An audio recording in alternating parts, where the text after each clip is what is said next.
Shalom. We are in Parashah Acharei. It means after death.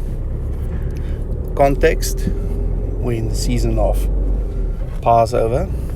So this also applies to the death of the Passover lamb, which is a picture of the death of Mashiach, our Passover.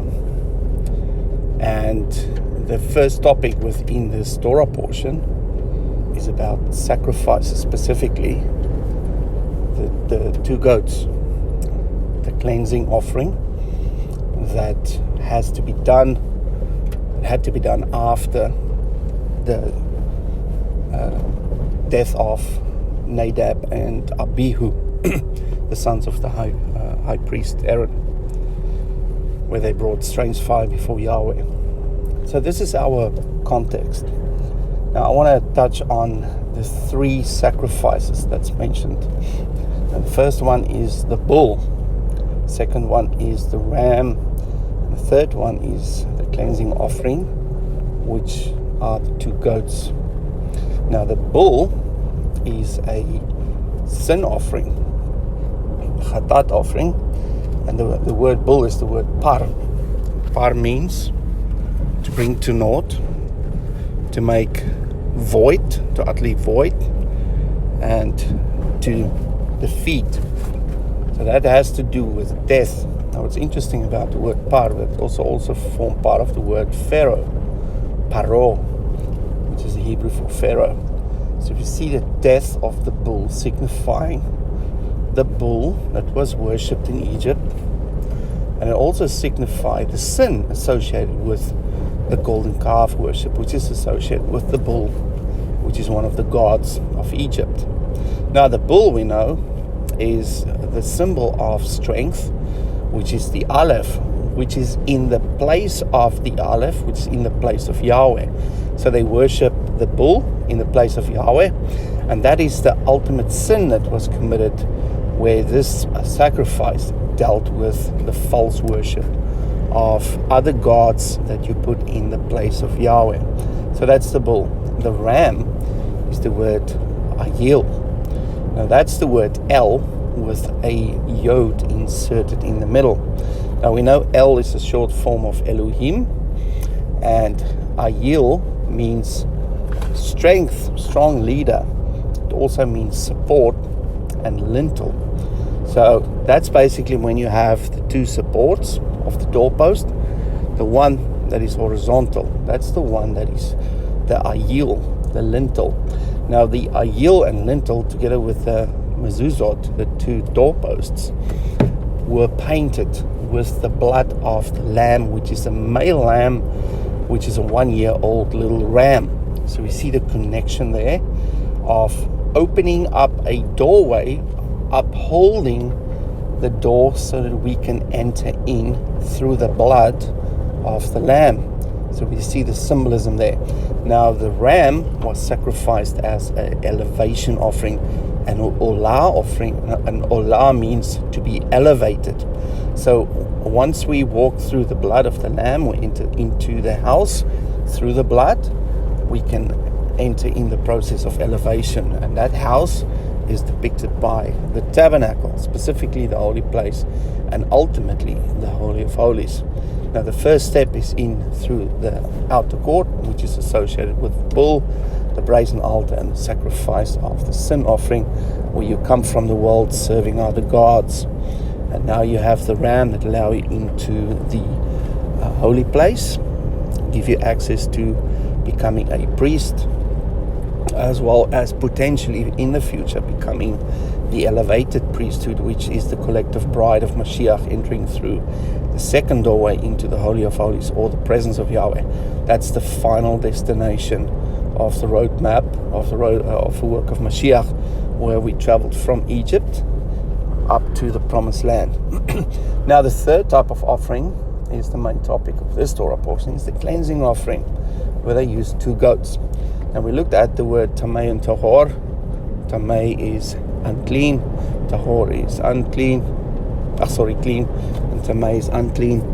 And those two goats represent tumah and tahor. So the clean goat, the tahor, was taken into, his blood was sacrificed, and his blood was taken into the Holy of Holies and sprinkled upon the mercy seat. And this happened once a year during the feast or the celebration of Yom Kippur or the Day of Atonement. The other goat, the tumah, the unclean goat, is also known as the Azazel, and that goat was taken into the wilderness and pushed off a cliff, and that's the separation of the sin, to take it as far as the east from the west. That's to take the sin of the nation away from the people, carrying away the sin. Now the two goats also represent the Mashiach, and the bull also represent the Mashiach. All three of them are found within all the sacrifices of the festivals in a certain way of configuration. And the word Azazel, this is an interesting word. It's the letters Ayin, Zayin Aleph, Zayin Lamed. So we see the two outer ones, which is Ayin Lamed. And that, if you pronounce it, it's also the word El, but it's the wrong letter on the right. Now we know that skin, or, that's spelled with an ayin, and light, or, that's spelled with an aleph, is the light is the glory of Yahweh, and the skin is the sinful nature, or the covering of man, covered with sin, covered with blood, the leprous state that we looked at previously. Now, if you exchange the ayin for aleph, you get the word El, which is short of Elohim. So that's found within the Azazel, and that is Mashiach taking away our sin, and he went down into the depths to carry the sin away from us when he died on the cross. And that's depicted by that. Now, in between the ayin and the lamed, if we look from outward in, you get two Zayins, a Zayin on the right, Zayin on the left. And those are the letters that depict the word of Yahweh, which is a sword. So we have the sword that protects on the left, and we have the sword that guards on the right. And we also have the symbolism of the flaming swords guarding the way to the tree of life at the doorway of the Garden of Eden. Now, the Garden of Eden is also a depiction of entering the Promised Land, being put back into the presence of Yahweh. So they are of the same symbolism, and we see the two swords guarding the way of the tree of life. And what are they guarding? The Aleph, that's right in the middle.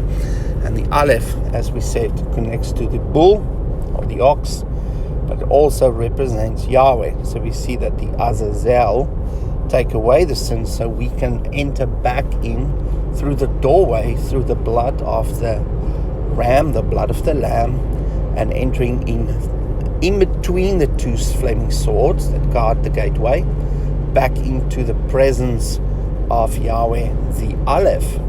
And that is the work of El, or Elohim.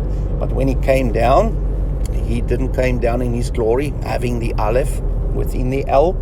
He came down in a skin form, which is the ayin within the word El. And that is Mashiach in the flesh, doing the work of Mashiach, the work of the scapegoat, the work of the sin offering of the goat, the work of the ram, the sacrifice, the Ulah offering, and the work of the bull, the sin offering, or paying the sin of people worshipping other false gods, and him revealing himself as Yahweh Elohim, the Son that comes out of Yahweh in the form of Mashiach, the mediator, to lead us back through him. So if we are in him, walk in through his doorway, which is covered with his blood, we can have access back to the Aleph, back to Yahweh, into his presence. And we need to be cleansed in order to do that. And that is what the tabernacle and the sacrificial system and the festivals and his Torah is all about, is to cleanse us and wash us so we can be pure and clean and worthy of coming before the King and sitting at the wedding table. And that's also one of the themes of Passover. It's the wedding feast. It is the depiction of sitting at the table, of the Seder meal is also sitting at the table of the wedding, where we are the bride, those who are in Mashiach. We can now eat the feast, and we remember what happened in the past since Egypt, and we now celebrate as we enter into Jerusalem, into the new Jerusalem, which is the promised land and the presence of Yahweh. So that's all I want to share with you, making the connections with this parashah.